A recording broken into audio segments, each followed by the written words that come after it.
A native plant occurs in a particular region or ecosystem without human intervention. So these are plants that were here before settlers came to the Americas. And they co-evolved here with the animals and insects that we have here. And they require less care because they have evolved here. They're adapted to these conditions. They grew here without anybody fussing over them, ever. Why are they important? We talked about this last week because they provide essential habitat. Those deep root systems that they have improve water quality. They create placemaking and mental health benefits. And we talked about the fact that they represent that hope in action, that physical thing that you can do, putting a plant in the ground to make a difference right where you are with what you have. So what's the opposite? Well, non-native plant would be the opposite. So we have non-native plants that, really don't do any harm. They don't help. They don't do any harm other than taking the place of something that could be doing some help. But there are some non-native plants that we call invasive. And I don't want to confuse invasive with aggressive. So we have some native plants that can be aggressive in the garden. They don't play well in the sandbox with others. Some examples I can think of would be like Virginia creeper. You get Virginia creeper in your garden, it just kind of goes all over the place and climbs all over everything. And we call it a weed because a weed is a plant that's in a place that we don't want it to be. Whereas an invasive plant has few predators, it outcompetes the natives, it displaces them from the habitat. It's extremely adaptable to a wide range of conditions. It thrives in disturbed areas, so oftentimes, when you clear an area, say for agriculture, and then you stop farming, what comes back is usually never anything good.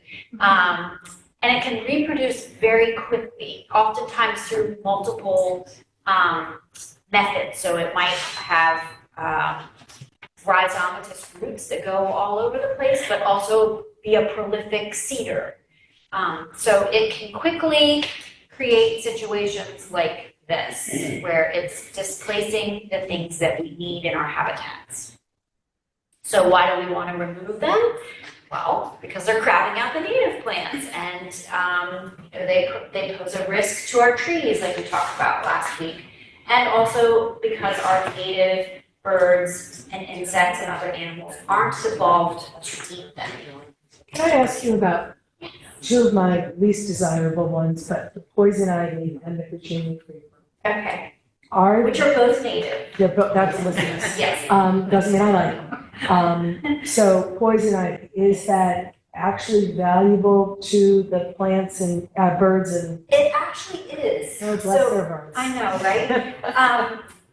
It does produce fruit in the fall that the birds like to eat.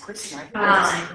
So poison ivy out in the middle of your woods where you're not going to come into contact with it, you don't have to walk through it or past it, is harmless.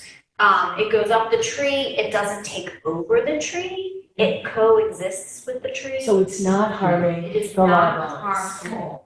And nor is it Even though Virginia. it's overwhelmed it.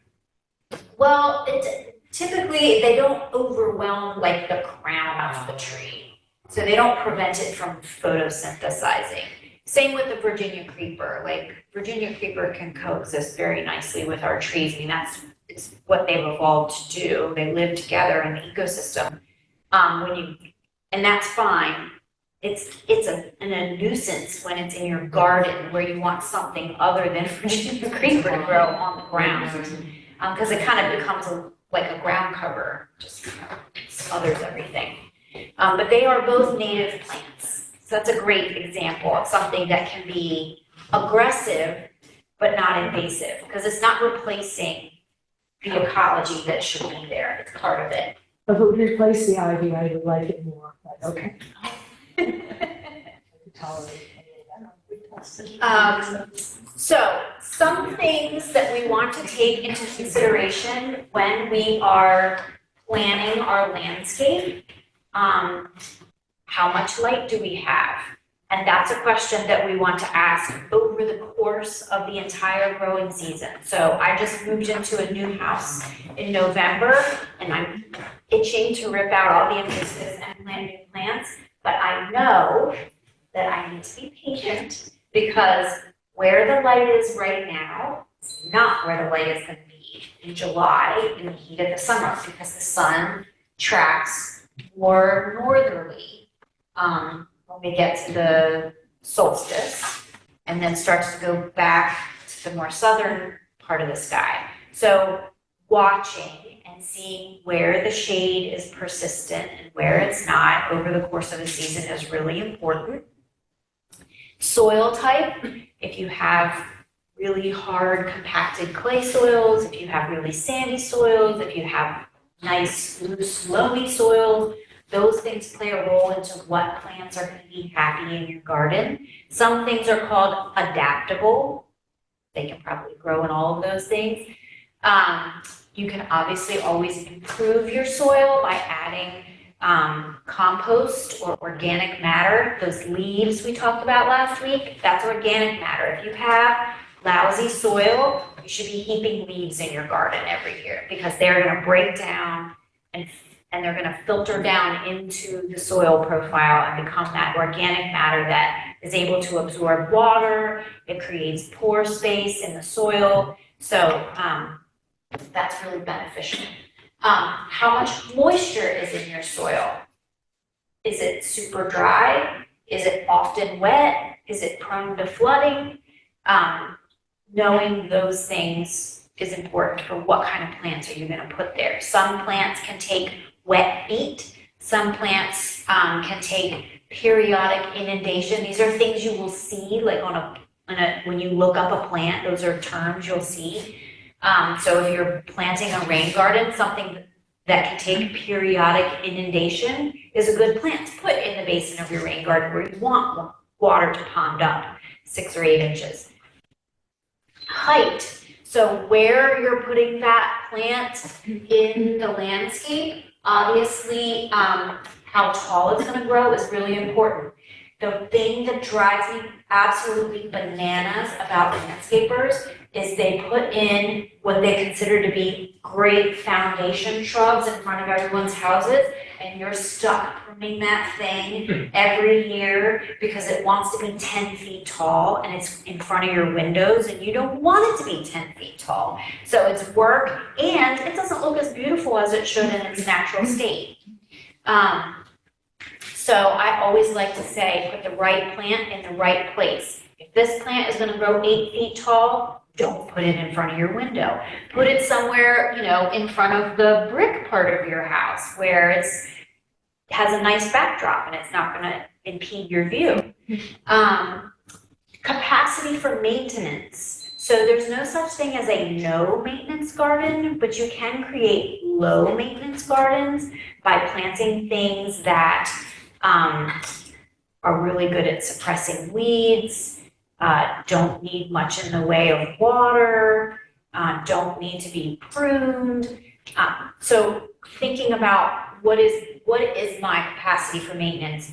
Am I wanting a garden where as I get older and I can't get down on my knees, will still look lovely? Do I have the means to hire somebody to keep it looking nice when I can't do those things? Do I really like being outside and fussing in my garden, or would I rather just walk past it on the way into the house and say, "My, that looks nice"? So, thinking about those things when you're choosing plants is important. And then I think thinking about 4 seasons of interest is really important, and that's one of the handouts I gave you today. Those are some of my favorite plants that are likely to show up in most of the gardens I used to design. And gave me a nice 4 seasons of interest in the landscape.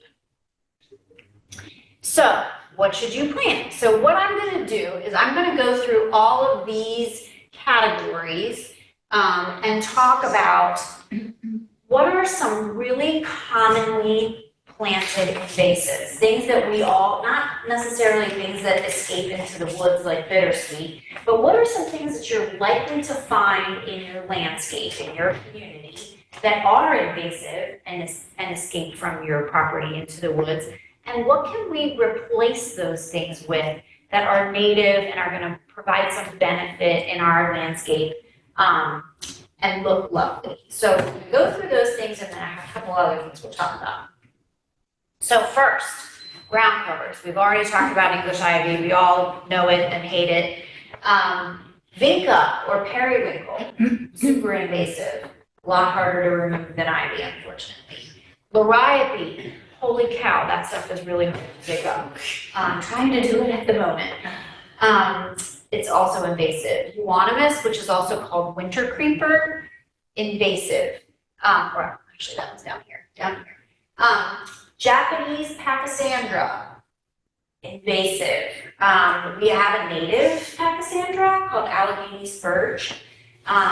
It's not evergreen like the Japanese Pachysandra is, but all of these things are problematic ground covers. So, what should we plant? This is one of my very favorite native ground covers. It's called golden groundsel. When you look it up on the internet later, you're going to want to put in Papyra aurea. So the list that I gave you that has all the names of the plants, somebody asked me, what language is this in?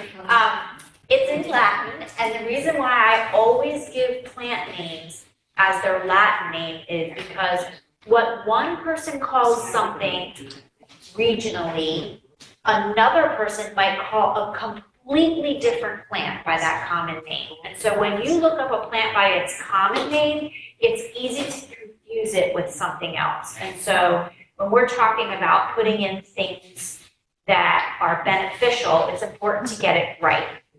So I always give the Latin name to make sure that we don't have any confusion. So this one gets gorgeous yellow flowers in the spring, like early, like pretty much all of April it blooms.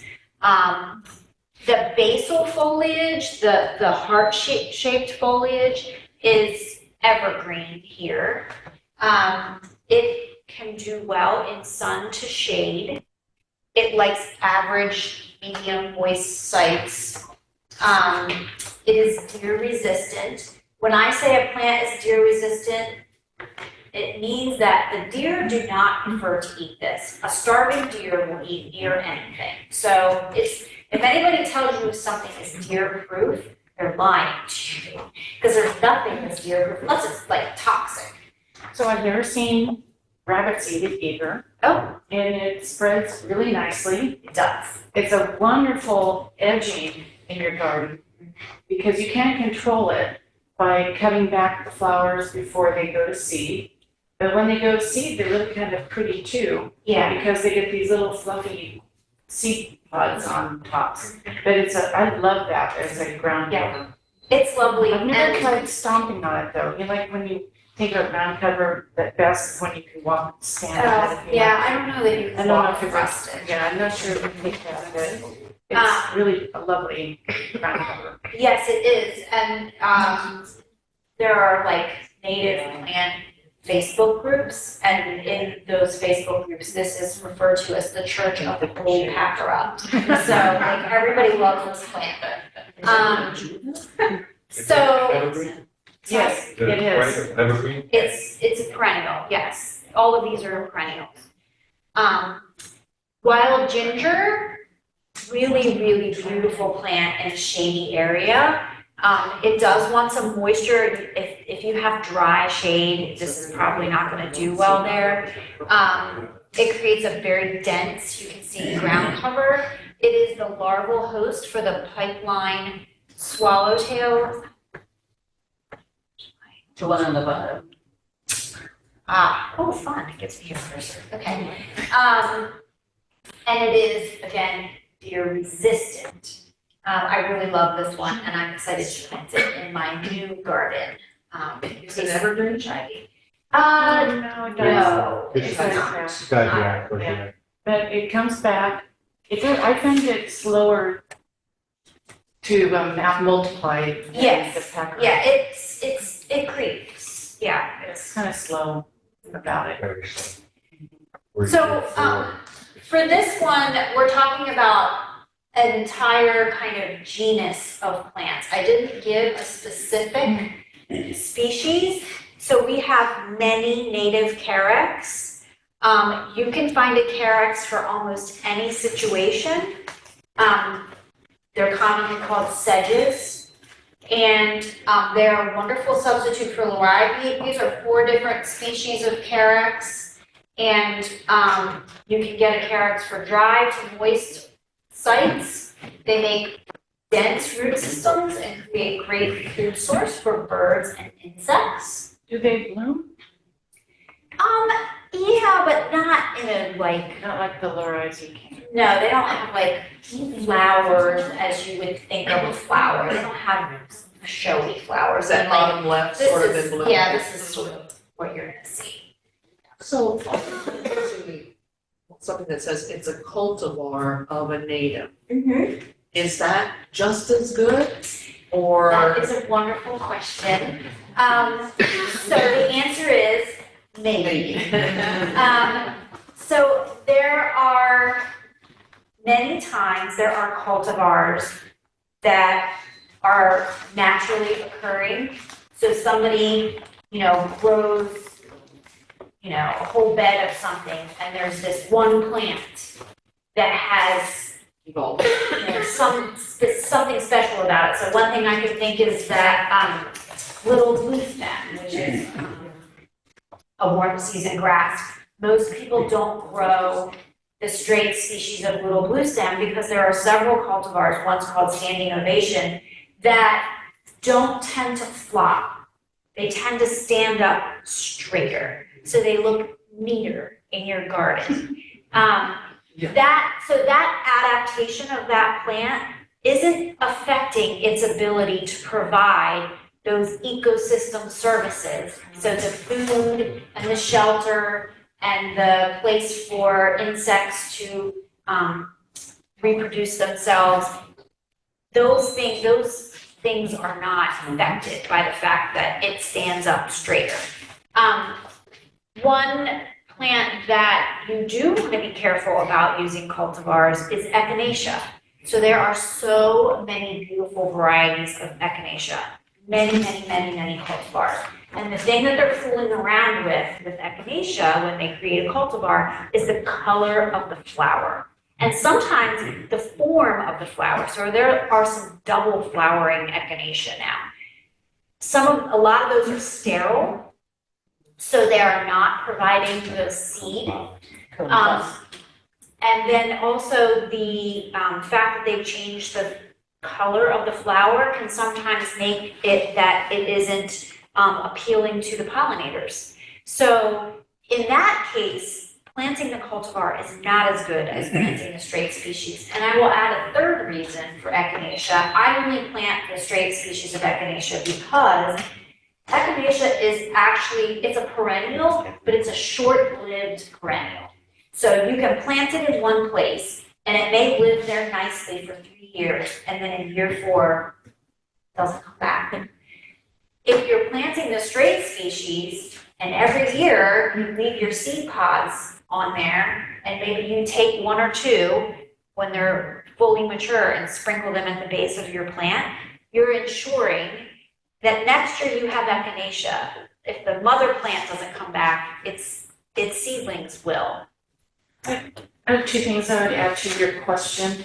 I sent out a folder for the Mount Cuba trip, and I included all of the research folios that they do on their native plants there. Yes. And some of them they find will do better and some do not, and they will list those. They had one on echinacea, they had one on phlox. There was a whole bunch of them, so. Yeah, they have one on carex. Yeah. Yes, Mount Cuba does a lot of research on native plants, and they specifically look at a lot of cultivars to find out how they perform in the garden, and then also what is their biologic value. Have you found that seeds from the echinacea cultivars turned back to the straight species? Someone told me one time that they did, but I have not seen that happen. I don't know for sure the answer to that. It's possible. We just moved into a house that has a lot of grasses. Are there bad grasses? There are bad grasses, we'll get to Oh, you those. will. Yes. Do we have to? I'm not gonna break your heart, I'm sorry. One other note I wanna make about native and the definition of native is the definition of native can be a very hotly contested subject. So there are people who will say it's not native unless it was found in this county before settlers came. And there were people who say it's not native unless it was found in the state. And then there are people who say it should have been found in the region. And so I will say I fall into that last category. I think of things being native as a regional definition because things move over time. Our climate is changing. It's getting warmer. You know, our precipitation is getting weird. So the plants are going to change. They're going to do it at an incredibly slow pace, but we can help it. We can plant things in our garden that we know are going to survive. I guarantee you, at the state line between us and Virginia, the insects and the birds don't stop. Like, they're there, they can utilize these plants.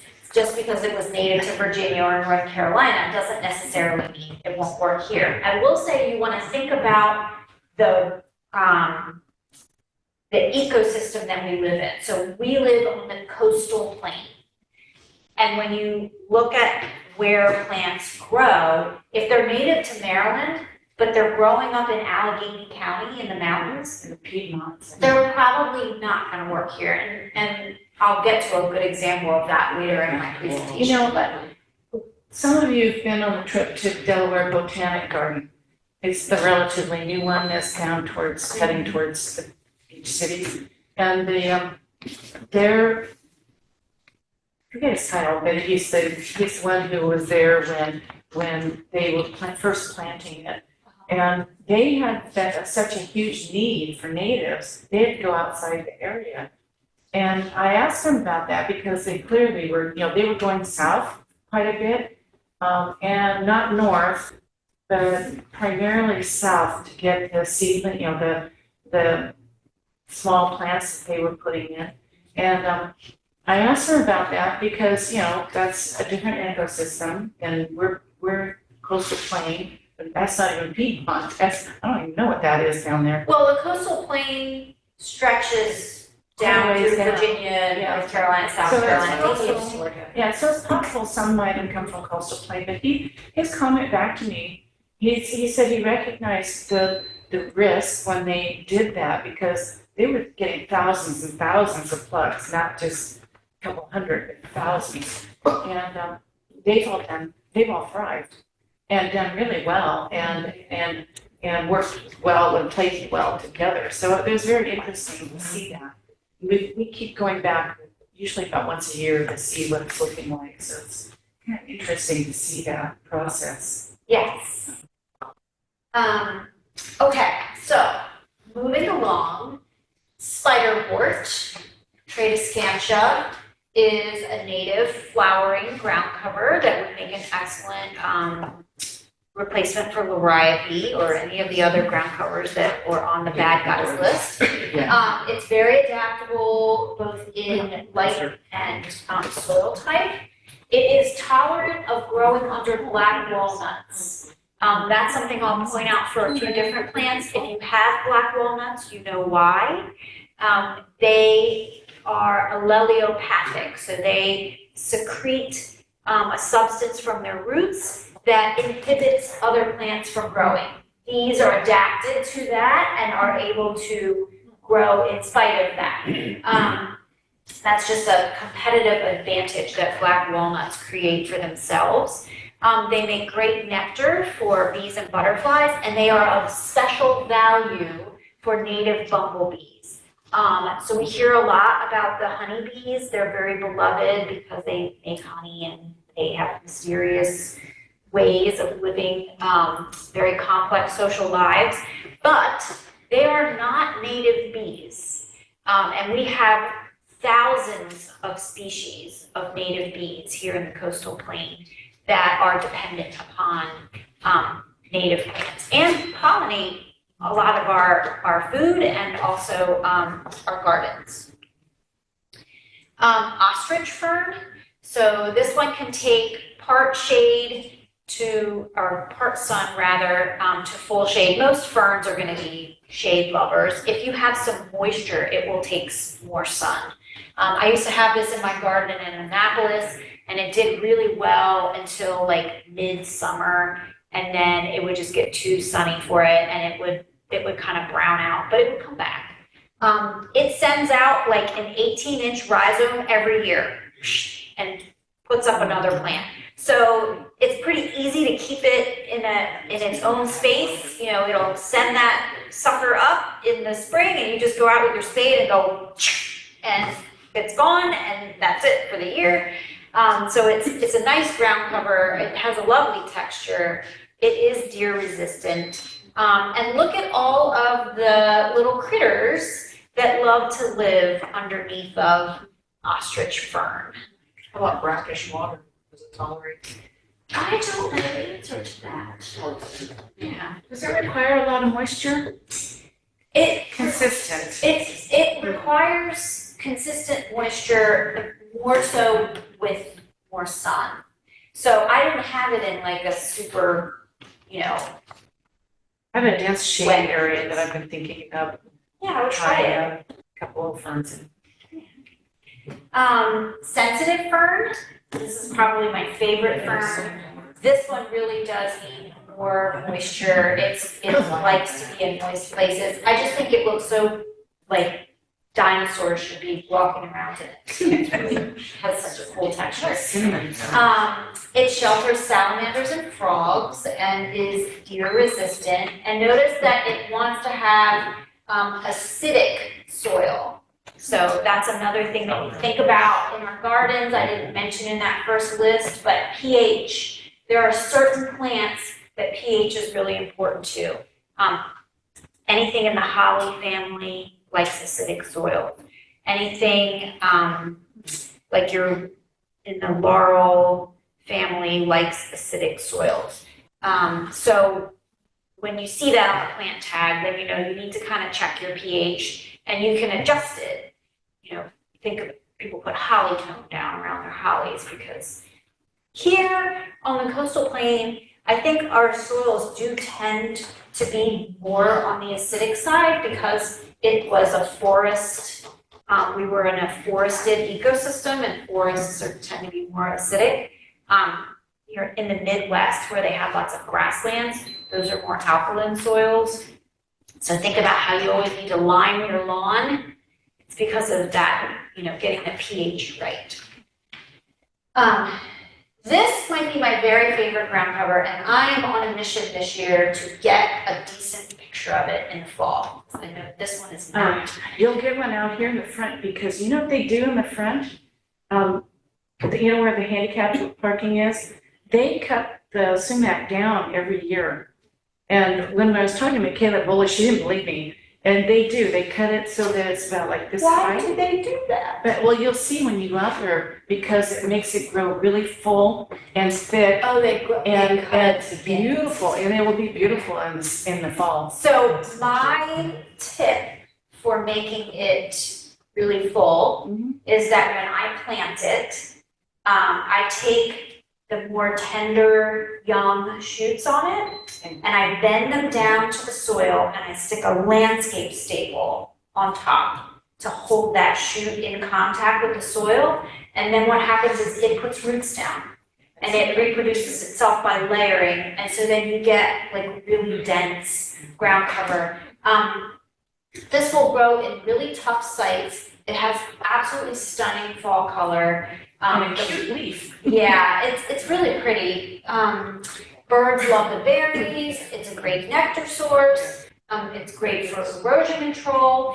And years ago, I did a landscape design for a church in Annapolis that had like a really steep hillside that went down to Vescade Road. And they were mowing that. And, you know, of course, it was terrible to mow. And so they wanted to replace that lawn with a landscape. And so I designed that and it got installed, and this was one of the plants that was there.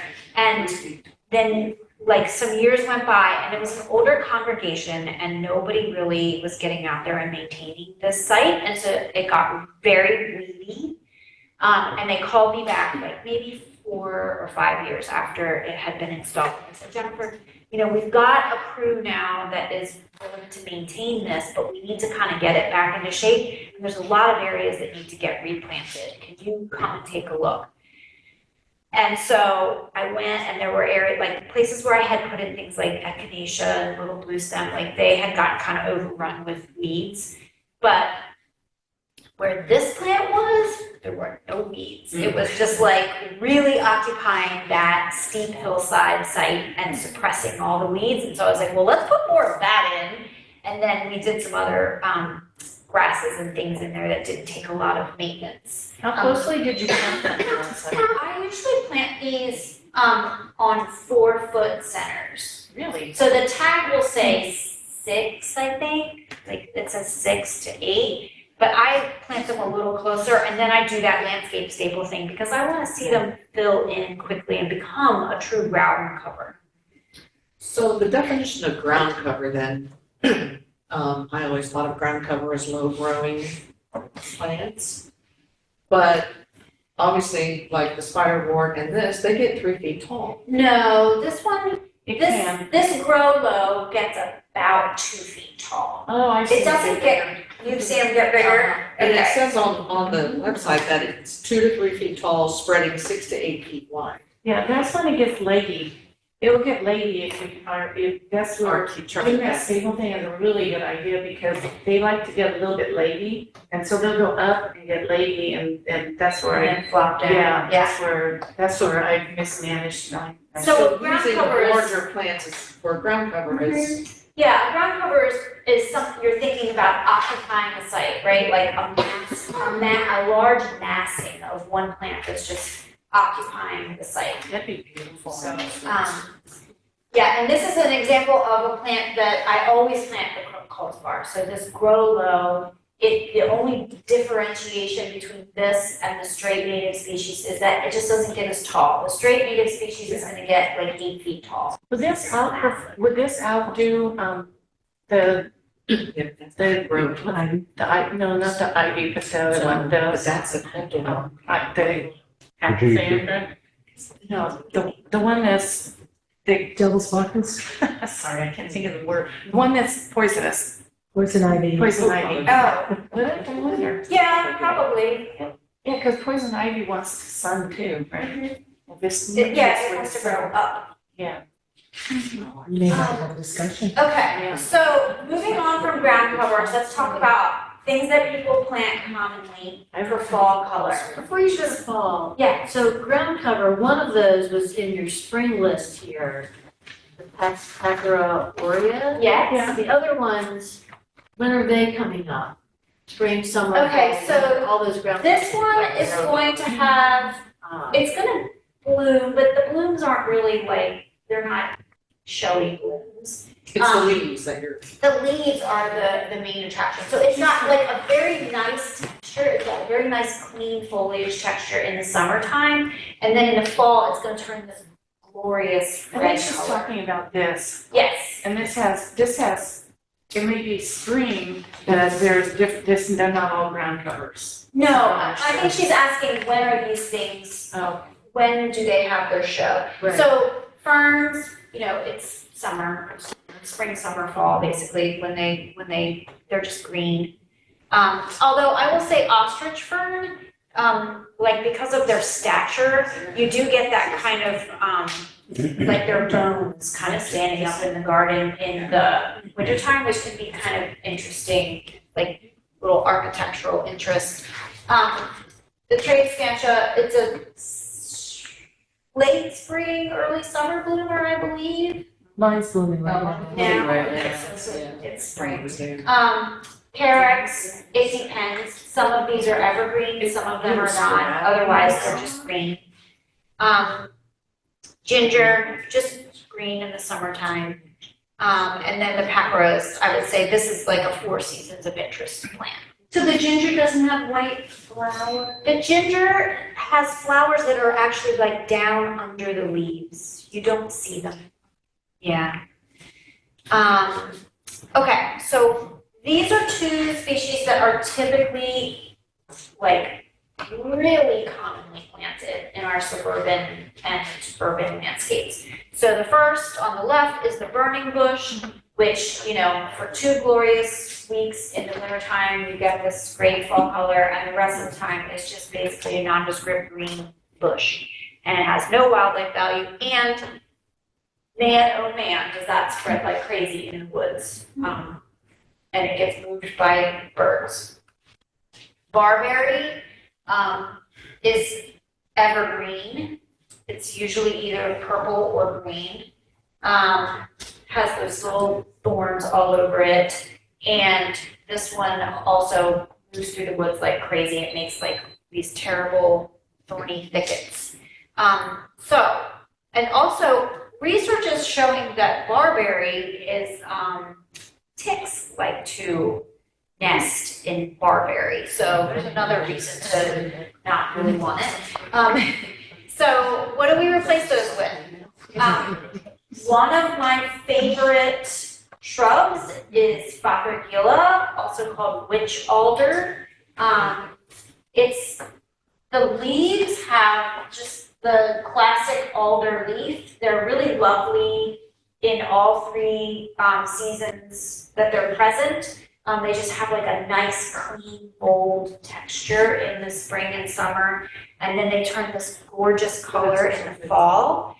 In the spring, you get these really pretty, fragrant white flowers.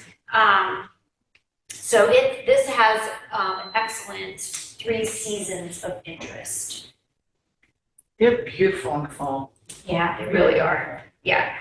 Itea or Virginia Sweetspire, similarly, this has really lovely fall color, white flowers in the spring. I think it's blooming right now.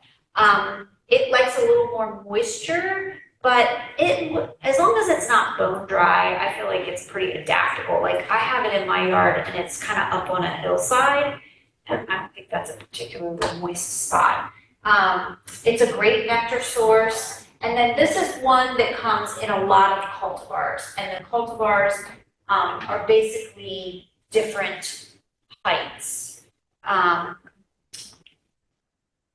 Aronia, red So that's a chokeberry. case where the cultivar is probably okay, Yes. because it hasn't changed the Yes. value to the wild. Yes, so as long as the cultivar isn't messing around with the flower and it isn't messing around with the leaf color. So you'll find there may be some cultivars of this that say they have exceptional fall color. So like somebody found one growing in the wild that just was particularly vibrantly red, and so they're replicating that. That's fine.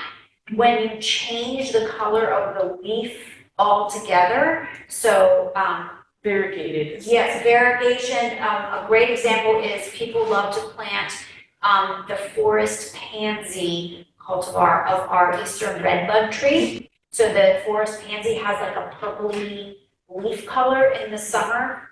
That is not good.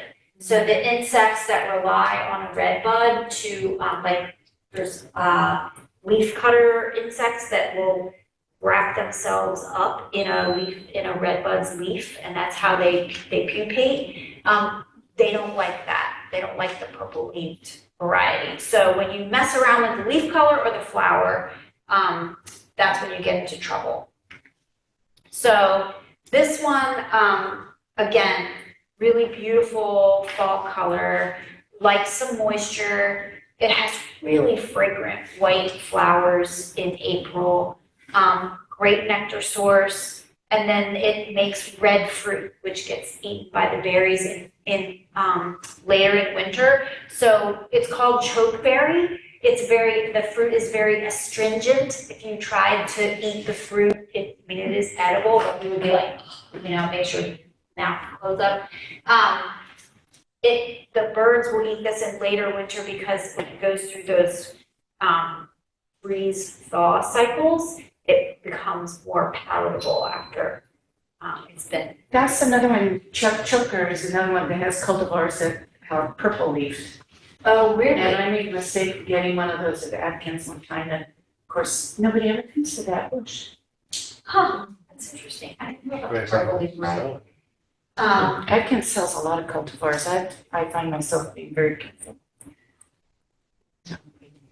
Okay, so possum hall, this is our native viburnum. It gets these, again, beautiful red fall color offset by these blue fruits. It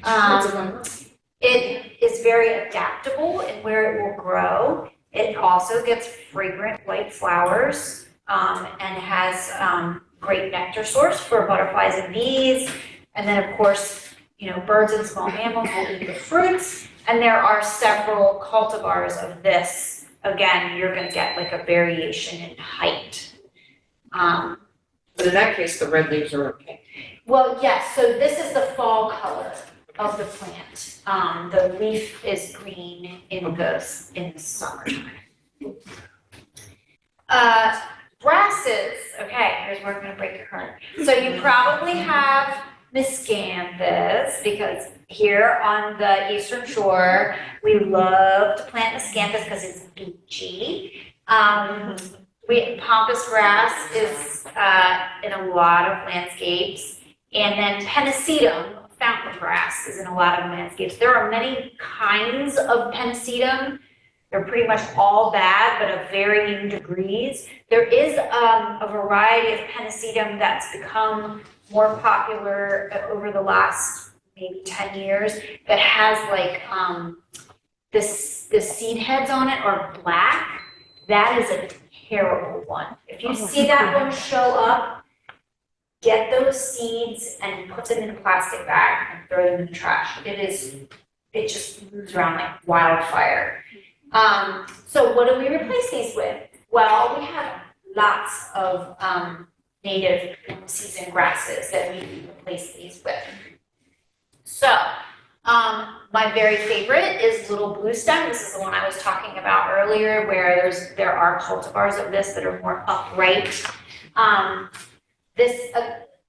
have yet to find a photograph that properly does justice to what this plant looks like in the fall. It just it almost glows in the garden. It just gets this pinky, purpley, red leaf color that's really lovely, and especially if you plant it in a drift, like lots of them together. I love how architectural they are. Yeah, they stand up nicely in the garden during the winter time. The dead leaves stand up nicely and the seed heads stand up nicely, and it will bring so many birds. I had this in front of my house in Annapolis when I lived there, and like we could just watch out the window and the birds just would go bonkers in there over the seeds. It is very tough.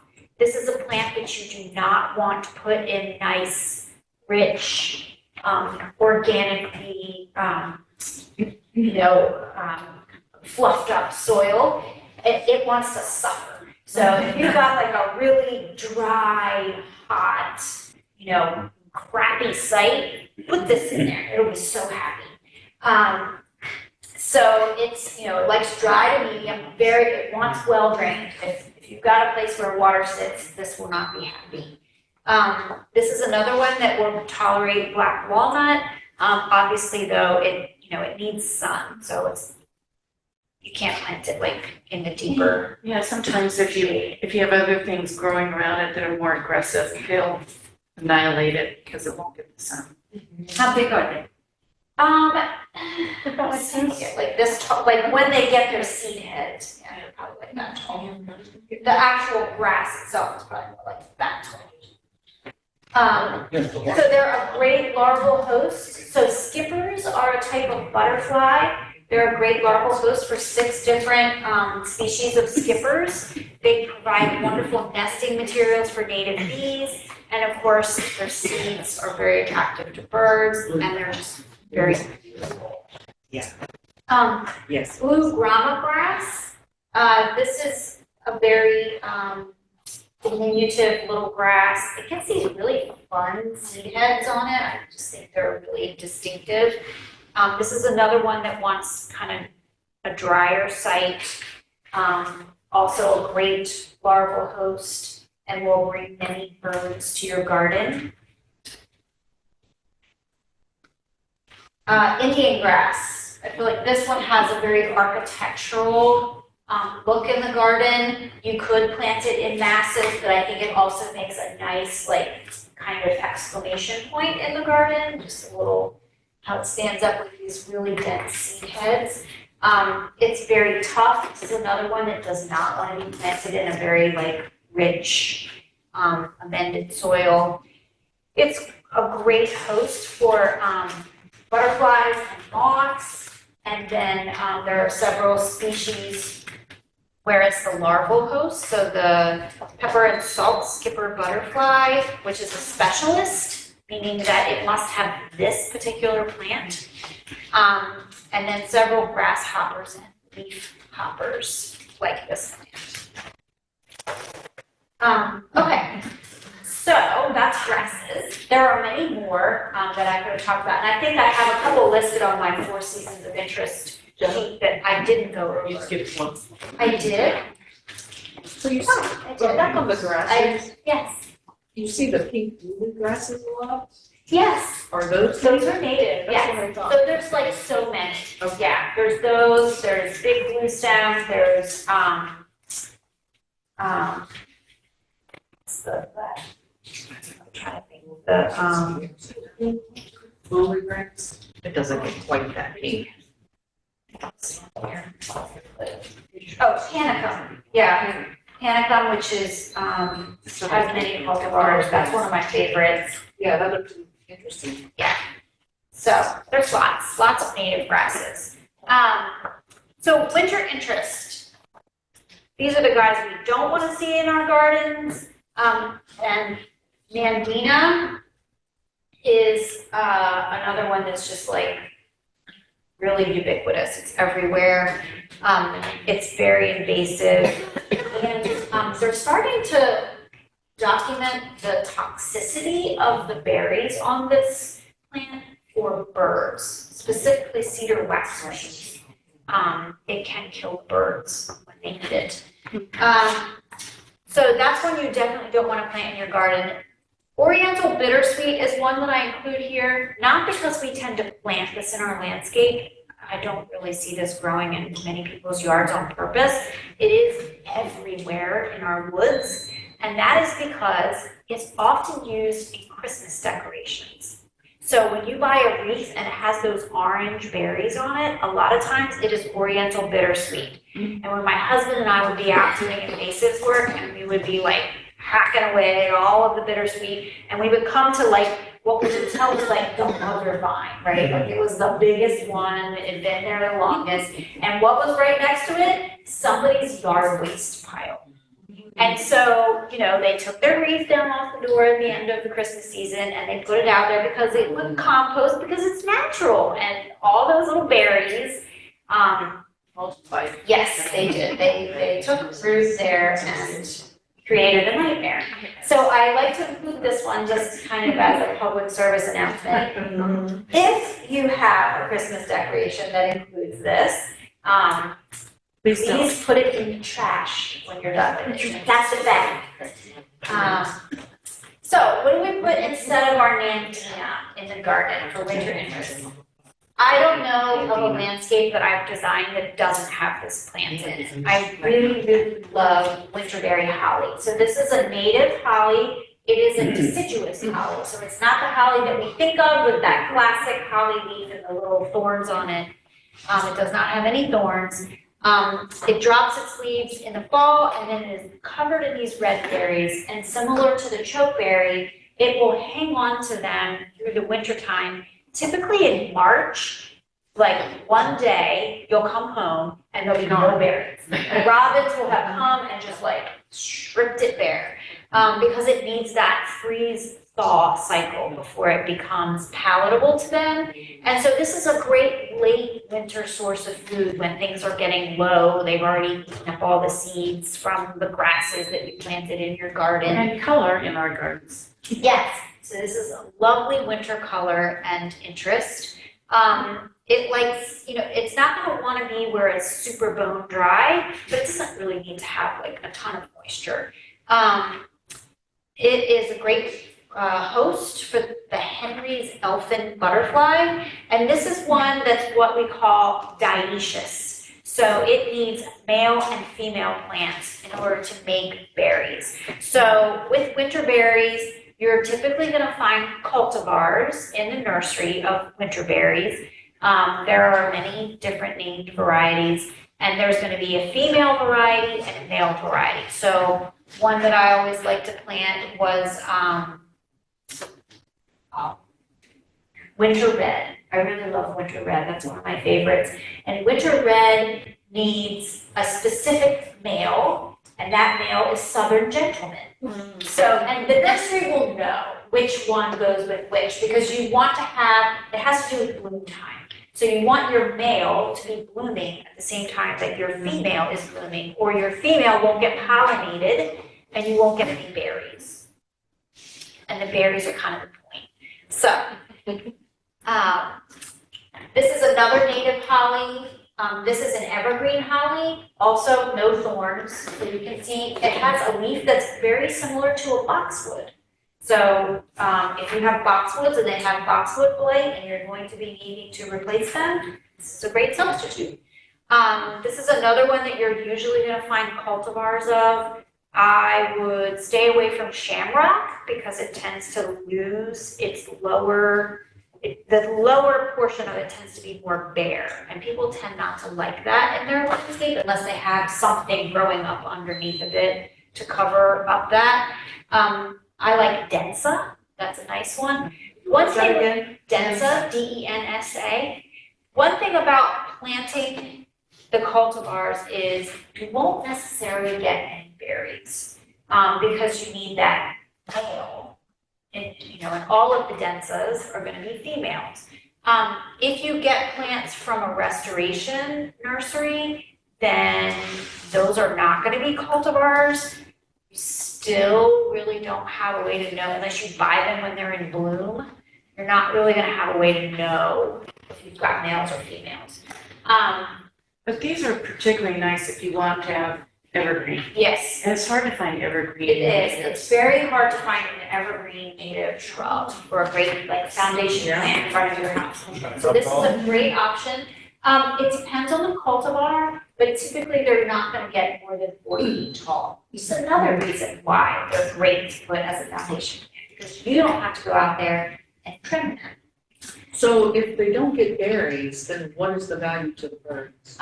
They won't have value to the birds unless you get the berries, but they're a great alternative to something like Mandina, so they have the winter interest. Just because it's an evergreen to Yeah, it's an structure. evergreen, Okay. it's native, so it's a better option.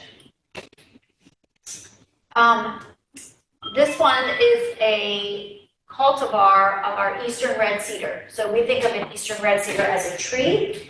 There are a number of cultivars of eastern red cedar that are dwarf. So this is a dwarf eastern red cedar. It's not going to get more than 3 feet tall. It's very wide. It's also evergreen. It has a very bluish foliage. And then this gray owl is a female. There are enough eastern red cedars, because these are wind pollinated, there's enough eastern red cedars around that this will get pollinated. You don't have to plant a male on your property in order to ensure that that happens. This is great for birds. It's very prolific producer of fruit. So I have berries kind of in quotation marks there. They're not truly berries. They are cones, because this is a conifer. It's very adaptable, it's very tough. There's not many sites that this could grow in. But you asked about brackish water. This guy right here will grow in brackish.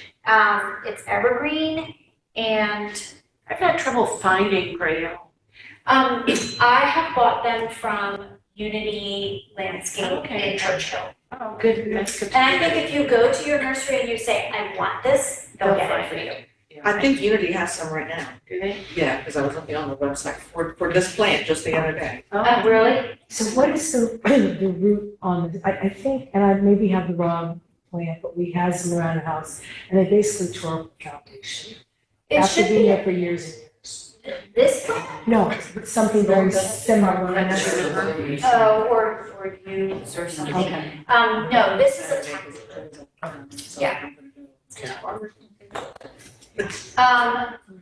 Okay, so hedging and privacy, this is something that a lot of people, especially, when you live in the suburbs, you want to try to create your own little oasis. I have on here the privet, ligustrum, and bamboo. They're in red X's. Those are invasive. If you really, really don't like your neighbors, man, you should plant some bamboo, because that is a great way to get back. How do you get rid of bamboo? That is one that you have to use herbicide on. Yeah. Yeah, this is really the only way to win, and you have to use the right herbicide, and you have to do it at the right time. So I would say hire somebody. Well, we tried and it didn't, they tried the herbicide and they look lush, they came back beautifully. The only other thing I heard you can try is you mow it all down to nothing, cover it with the thickest tarp you can find, and leave it there for a couple of years. And Yeah, I would be surprised, like, it will grow, like, it can send roots so far. Yeah, so I would say if somebody came and used herbicide on your bamboo, they either used the wrong herbicide, or they used it at the wrong time, or they used the wrong one at the wrong time. are there any native bamboos? Because I There took a is. picture of it and it said, it came back as a native, and then I felt like, well, now I've just murdered a native plant. So but I don't know whether or not my seed. There is a native, I've never seen it in the wild, I don't know exactly where it's native to, but we do have a North American native bamboo, but it is not like that. Like, it's not that big, tall, Okay, it says crazy native. running bamboo, it's not a runner. Is there a native privet? No. No, all the ligustrum is from Asia. Privet Is that the, what is that? It's, Is that the- so this is privet. It is. Yeah, and there are many different species of privet, and they're all horrible. Is it, our neighborhood, everybody plants this, which is called like Elaeagnus? Yes. So if you go. Russian autumn olive. Yeah, autumn. Yes. Oh, that's not So you get the privet. little- Yeah. It looks like that. But that is also They take invasive. forever. Yeah, yeah. So you I don't, what everybody plants it. Everybody got it. Tell them to stop it. So there's two other species that I have on here. A lot of this is in there. There's two other species I have on here in yellow. These are not invasive, but they are problematic and they are often planted as privacy hedges. So the one is Leland cypress. It's not native, it's from Europe. And people plant it and expect this wonderful privacy hedge, which they get for a while. But the problem is it gets very big, like way bigger than you really often have the space for it to get. And then it drops, once it's gotten so tall, it starts dropping its lower limbs because it shades them out. And then you look right underneath your privacy hedge to your neighbors, and you've got this big giant tree. I have them on my property right now. I have big giant trees between me and my neighbor, and I can see right through them. So then you have a big giant thing that's expensive to take down because it's not doing the job you want it to do. So as a cautionary tale, I say, please don't plant these. They're not going to do the thing you really want them to do. The other thing I have on here is arborvitae. Arborvitae is actually a Maryland native plant, Western Maryland. It wants to grow in the mountains. It wants a cooler climate. It does not thrive on the hot, humid coastal plain in the summertime. So you will often see these struggling in the summer. They may survive, but they really don't look nice in your landscape. So I caution you not to plant those because eventually it's just gonna cost you the money to replace them with something that looks nicer. So what do we plant? Bayberries. There is both a northern and a southern bayberry. I have the northern bayberry listed here because it is reliably evergreen in our zone. So the southern bayberry is unreliably evergreen in our zone, which could change soon. But we also have weird winters right now, so we do get those cold snaps in the wintertime. The birds love the berries. It makes great nesting and protection for songbirds in the wintertime. It's the larval host for the Columbia silk moth. And it's pretty adaptable. They have a lovely texture, I think. I really like them a lot. They get big. They get So 6 to 10 12 feet, yeah. feet tall. Like they can get really big. There is a cultivar, and I don't know why. It has never become commercially available, but there is a cultivar that gets 6 feet tall. It's a dwarf bayberry, and I don't know why. I don't know if it's hard to propagate or what happened, but like if you look hard enough on the internet, I think it's called Bobby. You can find it referred to, but not for sale. So it's frustrating. So another great hedging option, American holly. So I put this picture up here, not because I prefer this aesthetic. This is not my particular aesthetic, but just to demonstrate that you actually can make a hedge, a proper hedge out of holly. So you can do it that way, or you can buy a cultivar such as like Old Heavy Berry. There's lots of them out there that remain that sort of like pyramidal shape. Because when you think about holly growing in the woods, they don't have that shape. They have kind of an irregular, more like tree-like shape. But if you get one that's been an open grown cultivar, they keep that shape, and you can plant, a bunch of those in a row, and it will create a nice privacy screen for you. They are evergreen. They want that acid soil that we talked about earlier.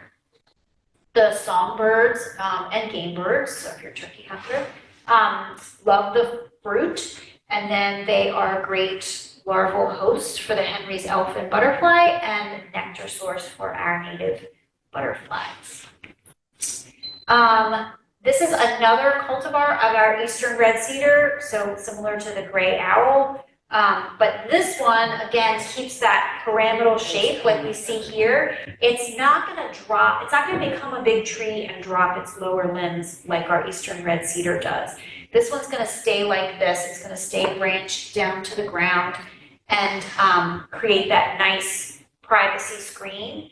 It is evergreen.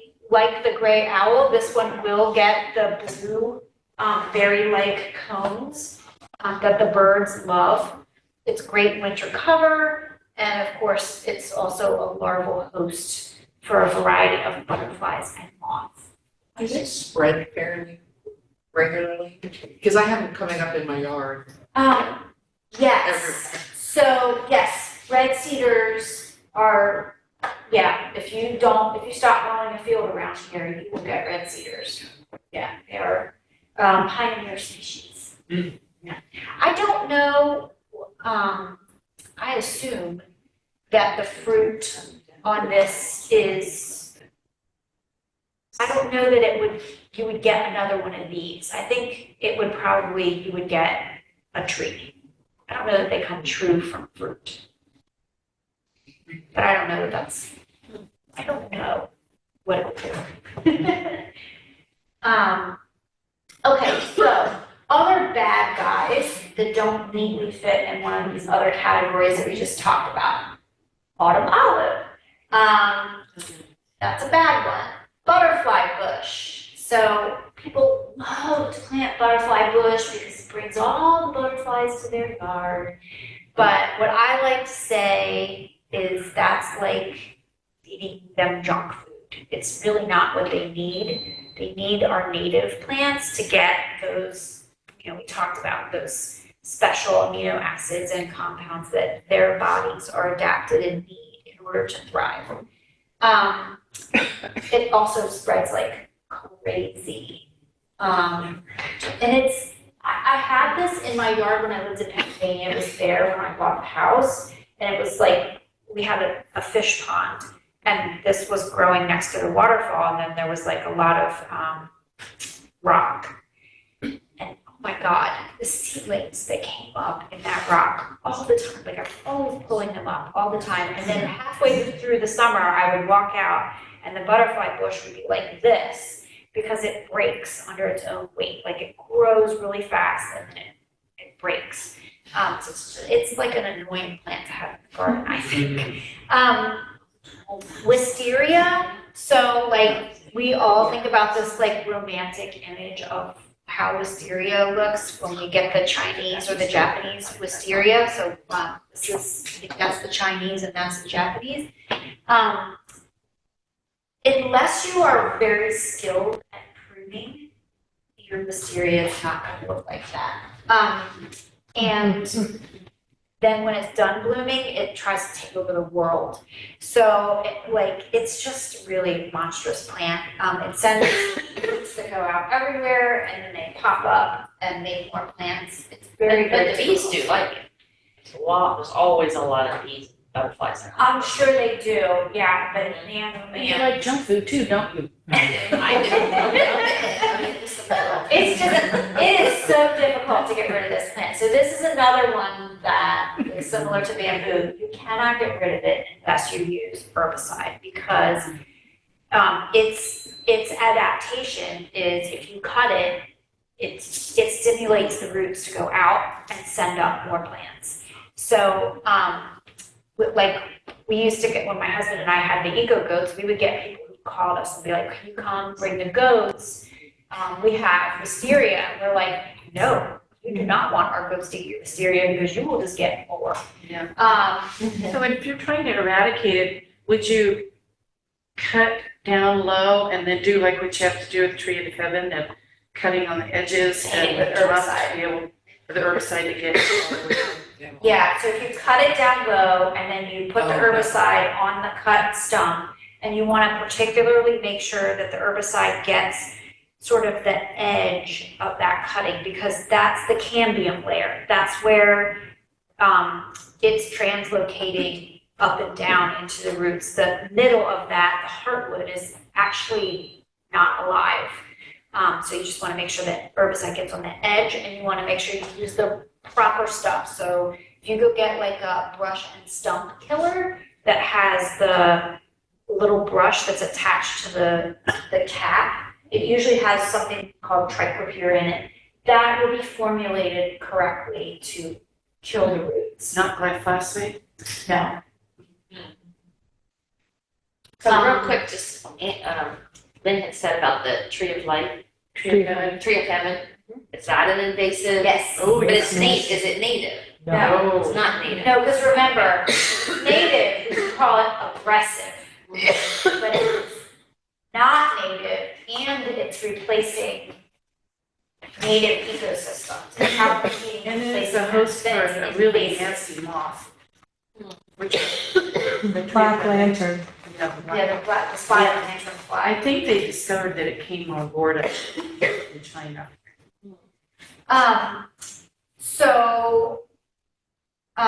With the wisteria, we do have a native wisteria, and you can find it in the garden. It's Wisteria frutescens. It doesn't get the sort of dense floral display that the invasive ones do. but, it does bloom for a little bit longer time. So, and it doesn't grow as aggressively, it doesn't, just grow and grow and grow and grow and grow. And then the last thing is the daylilies. So, or as my friend likes to call them, ditch lilies, because literally if you rip them up out of the ground and throw them down on the ground in a ditch, they'll root and grow. They're super adaptable and they spread around a lot, and don't provide any kind of habitat value. Are there any native to Not that I know of. Yeah, I don't, so these guys, like, other than the wisteria, I didn't really have like a good, not this, that. I thought you said the button bush or something like that. This or the butterfly bush, the one that has the ball. I just bought one. The buttonbush is really cute, but Yeah. it doesn't replace it wouldn't be the same thing as a daylily. Yeah, so the other ones I think get planted for specific attributes. And so I was able to put those into those categories, ground covers and grasses and winter interests, fall colors. You can almost think of it as like the butterfly tree might be Yeah, something so that can I feel like replace. anything that's native and provides is a replacement for butterfly bush. No, she was talking about daylily, weren't you? No, the butterfly. Oh, you bush. were, I thought you were Yeah. talking about daylily. I think So- that's something I've never seen. When I'm thinking about 4 seasons of interest in my garden, or any garden, when I would do a landscape plan for somebody, I would create for myself, just using Excel, a spreadsheet like this. And so I would put the months of the year, and then I would merge my cells and fill them in so that I could see, if I went down every month, what was going on in my garden that month. And do I have a balance? Do I have something interesting going on? And I would just have fun and color code it. You don't really have to color code it. But I thought that was fun and helpful for my clients. But It's easy to do that. if you just fill it, if you know that the block is filled in, then there's something going on there. So for instance, this is the inkberry holly, and it's just green all the way across, because it's just evergreen. That's what it does. That's all you get. But for the winterberry holly, I put in when it has the berries on it. And then this is panicum, which is switchgrass. I put, it's green in the summertime here, but, so is everything. But it turns color in the fall, it turns that nice tan brown color in the fall, and it remains standing in your garden, and it's bird food, so it's bringing more color and movement and interest into your garden, and so I would kind of color code it that way. For the Ansonia, that's when it blooms. So, I also like to say, what's the ecological value that I'm getting? What's the maintenance that I'm going to need to do with this plant? How tall is it going to get? So this is kind of the chart that I would create to analyze what this landscape is going to look like and what is it going to mean for me as the gardener and for the animals that hopefully will find some habitat. I have a question for you. So we put in echinacea. I don't know, most of it has a purple flower. That's all I use. How can we tell what variety we have? What's the varietal, what's the? Keep the tag. Well, okay, that ship sailed. So now the question is, how can we go back and say, Is All right. this the native? if it's a native one, do we want to spread the seed? Or do we not want to spread the The seed? native one will go taller, much taller than the. Usually, I I don't know, you just, like, the picture. I don't Just know, won't tell you the I don't know that difference. it would be able to tell the No, difference yeah. between how ours. What I would do is just watch it. And wait till it blooms. Are bees coming to it? Are other insects coming to it and pollinating it? And then in the fall, does it have seed heads? is anything eating those seed heads? Like birds may land on it, but watch to see, like, do they actually consume the seed? Do they, you know? And if it's being utilized, then it's probably the native. And if it's not, then There actually are some cultivars that you get at garden centers that the birds will eat the seed heads on. Because I've planted some of the cultivars because of a specific color I was looking for, even knowing that it wasn't quite the same thing. And I've noticed over the years that the birds are eating the seed heads. there are some cultivars that, like Mount Cuba has done a study and it'll name which cultivars are utilized by wildlife, so they're not all bad. You'd have to go have a DNA test done on our plant, which is probably more expensive than you want to Maybe just that one thing you don't worry about, yeah. I will say, you know, that tipping point that we talked about the last time is 70%, right? So as long as you have at least 70% of the landscaping on your property made up of native plants, you're doing a great job of providing habitat. Cutting the grass. So there's some, you know, there may be some things that due to nostalgia or just practicality, they're not native and you're not gonna replace them, and that's okay. Personally, for me, I have to have a Chinese witch hazel in my landscape, have to, because it blooms in the middle of February when I'm hanging on to my sanity like by my fingernails. So I want that right outside my window where I can look at it, and nothing else does that.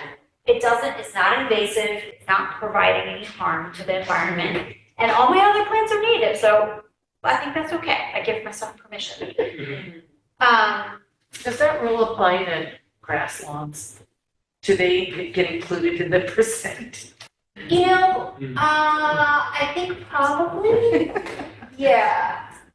Maybe, I don't know. That's a question for Doug Kelly. What if your grass lawn is all weeds? Or if you. Great. Yeah. Well, let's see. Well, even like at Mount Cuba, they have They have grass grass. They have lawns grass. there. Yeah. I mean, there's no weeds in them, so they're treating them with something because Yeah. they're beautiful. Yeah. So. I think you're I mean, trying to seek a balance. I think the idea is not that we completely eliminate lawns, right? Lawns do have function. You cannot play croquet on native plants. Like you can't play soccer, you know, you can't play t-ball with your grandkids. You could put concrete down and play croquet on it. But I don't know that that's better. I don't either. That's still not better than lawn. Be the Yeah, so, I mean, it's all, like, I feel like we can't be, this can't be like a dogma, right? It's all a continuum of like best to worst. And I think we want to try to stay, you know, teetering towards the side of best, and doing the best that we can. So this is the handout that I gave you all. Notice that under winter interest, one of the things that I've included on here is seed heads. So I just want to say brown is a color. When we think about interest in our garden in the wintertime, it does not have to be one of the other colors besides brown. So things that are standing and creating architectural interest, textural interest, movement in our garden, those are all things that make a landscape feel dynamic and interesting, and also are bringing in wildlife, which also makes our garden interesting. So any of these other plants, there's lots on here that I didn't go over specifically, but you're welcome to Google those things and find out more interest about them. Also, I was going to print, we have a series of drop-in landscape designs that one of my coworkers created, and they are available on our website. as a PDF that you can download. I was gonna print them and bring them today, but it's a lot of ink, and then not necessarily everyone was gonna utilize them, but it was all like heavily graphic. And so I kind of thought better of that. But these are available on our website. If you're like, I don't know where to start, then you can grab one of these planting plans that's already been created and adapt it for your use. You could swap some things out, add onto it and make it larger, or chop it off and make it smaller. But those are there as a resource. At some point, all this maybe sounded really interesting to you, but more than you really wanted to bite off or think about, and you want to call in a professional. So this is the Chesapeake Bay Landscape Professionals Program. If you go to their website, you can find a pro, and you can search on a number of different parameters, but one includes geography. Again, I mentioned this last session, if you have somebody that you work with or that your community works with, and you would like them to start using more river-friendly practices, more native plants, please encourage them to get certified. There are a number of different types of certification that this program offers. It does cruise, so like the mow and blow guys, there is a certification process for them, and they even offer it in Spanish. There is a certification that's for designers. There's a certification that's for crews that manage that's like stormwater practices, so like those detention ponds and rain gardens and those kinds of things. So Shore Rivers offers full scholarships to any landscape professional on the Eastern Shore that works on the Eastern Shore to go through any of these programs, because we want to see, like, that's what really needs to happen to turn the tide, is that the professionals embrace these practices. Because there's a lot of people that just aren't doing these things for themselves, because they don't have the time or the skills or the mobility to do so.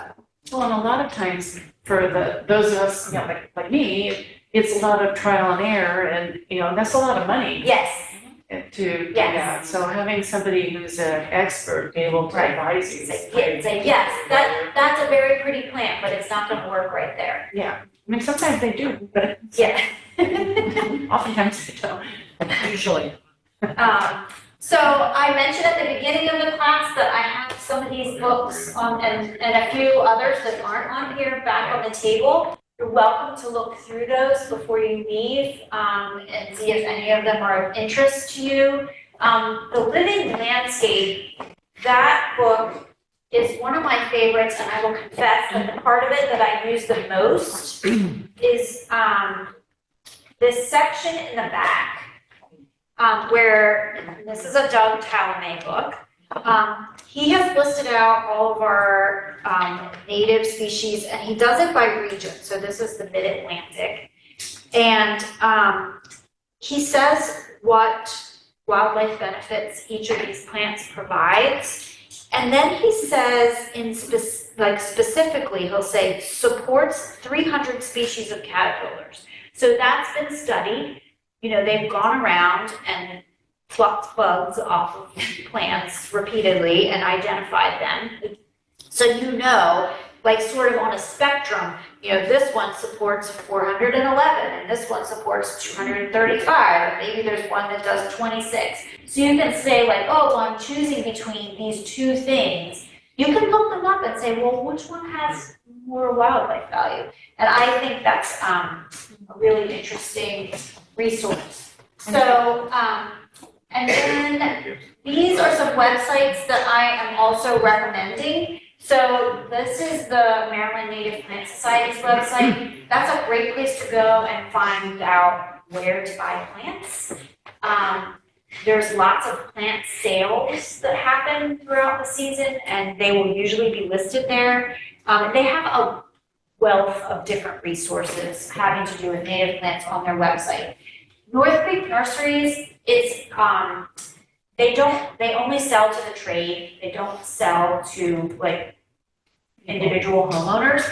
However, they have a wonderful plant finder tool on their website. So if you're trying to figure out some options for a spot, you can put in your parameters and it will give you back a list of plants. One of those parameters you're gonna wanna check is native to North America, because they don't only grow native plants, they do also grow non-native. So if that's what you're looking for, you're gonna wanna check that one.